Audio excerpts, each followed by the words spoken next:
Compass ধারাবাহিকের আজকের পর্ব।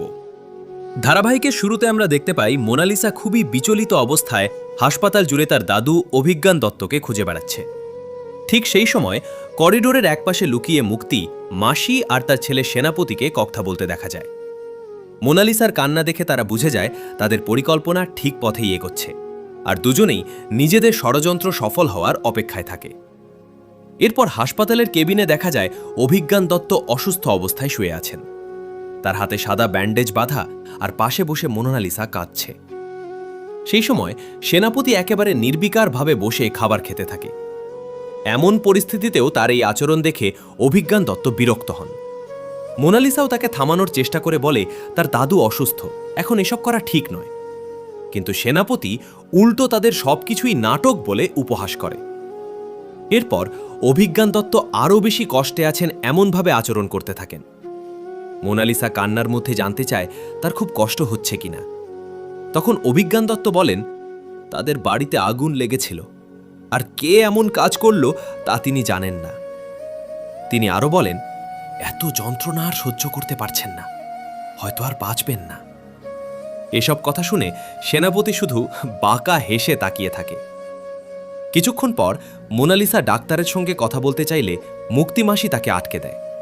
সে বলে ডাক্তারদের সঙ্গে তারাই কথা বলে নিয়েছে, তাই মোনালিসার চিন্তা করার দরকার নেই। আসলে মুক্তিমাসি চায় না মোনালিসা সত্যিটা জানতে পারুক।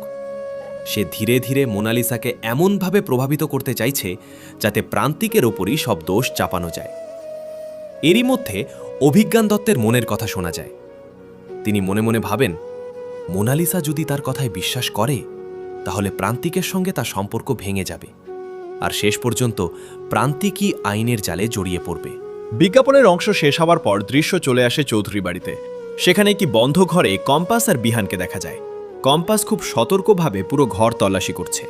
আলমারির ওপর, টেবিল ল্যাম্পের ভেতর, এমনকি শোপিসের নিচেও সে খুঁজে দেখছে কোনো ট্র্যাকার বা রেকর্ডিং ডিভাইস লুকিয়ে রাখা হয়েছে কিনা। বিহান অবাক হয়ে জানতে চাইলে কম্পাস জানায় তার ফোনে অজান্তেই ট্র্যাকার বসানো হয়েছিল, তাই এখন সে নিশ্চিত হতে চাইছে তাদের কথাও কেউ গোপনে শুনছে কিনা। এরপর কম্পাস তার সন্দেহের কারণ খুলে বলে। সে জানায় তার আর মায়ের মধ্যে একটি গোপন ছড়া ছিল। সেই ছড়ার প্রথম 2 লাইন বলার পর মায়ের পরের 2 লাইন বলার কথা ছিল, কিন্তু যাকে সবাই এখন ঋতুজা বলে চিনছে তিনি সেই অংশ বলতে পারেননি। প্রথমে কম্পাস ভেবেছিল হয়তো টেনশনের কারণে ভুলে গেছেন, কিন্তু পরে মায়ের সইও মিলল না। এরপর হাত কেটে যাওয়ার ঘটনাটাও তার কাছে অস্বাভাবিক মনে হয়েছে। তাই কম্পাসের স্পষ্ট সন্দেহ যিনি এখন এই বাড়িতে আছেন তিনি আসল ঋতুজা নন।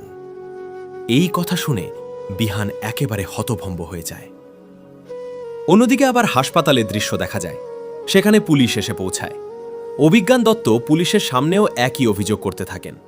তার কথায় প্রভাবিত হয়ে মোনালিসা ও প্রান্তিকের দিকেই আঙুল তুলে বলে আগুন লাগানোর কাজ সেই করেছে। এরপর আবার চৌধুরী বাড়ির সেই ঘরে ফিরে দেখা যায় কম্পাস তার সন্দেহের বিষয়গুলো আরও বিস্তারিতভাবে বিহানকে বোঝাচ্ছে। সে জানায় শুধু ছড়ার ঘটনাই নয়, সইয়ের অমিল ও হাত কেটে যাওয়ার ঘটনাও তার সন্দেহ আরও বাড়িয়ে দিয়েছে। কম্পাসের ধারণা হাত কাটার ঘটনাটিও ইচ্ছে করে ঘটানো হয়েছে, যাতে আর কোনো পরীক্ষা করা না যায়। বিহান এতে ক্ষুব্ধ হয়ে বলে সে কি তাদের মাকেই মিথ্যাবাদী বলছে? তখন কম্পাস শান্তভাবে জানায় সে তাদের মাকে মিথ্যাবাদী বলছে না, বরং তার বিশ্বাস যিনি এখন এই বাড়িতে আছেন তিনিই আসল ঋতুজা নন। এই কথা শুনে বিহান দিশেহারা হয়ে পড়ে। ঠিক এরপর আবার হাসপাতালের কেবিনে উত্তেজনা চরমে পৌঁছে যায়। প্রান্তিক সেখানে আসতেই মোনালিসা কান্নার মধ্যে তার বিরুদ্ধে। এরপর দেখা যায় কম্পাস একা রাস্তা দিয়ে হাঁটছে। সে ভাবছে মা বাবার সঙ্গে দেখা করতে যাওয়ার আগে কিছু ফল নিয়ে যাবে। ফল কিনতে গিয়ে সে একটি ভিখারিকে দেখতে পায়। দোকানদার তার সঙ্গে তাচ্ছিল্যপূর্ণ আচরণ করলেও ভিখারি সামান্য টাকার মধ্যেই কিছু ফল নিয়ে চলে যায়।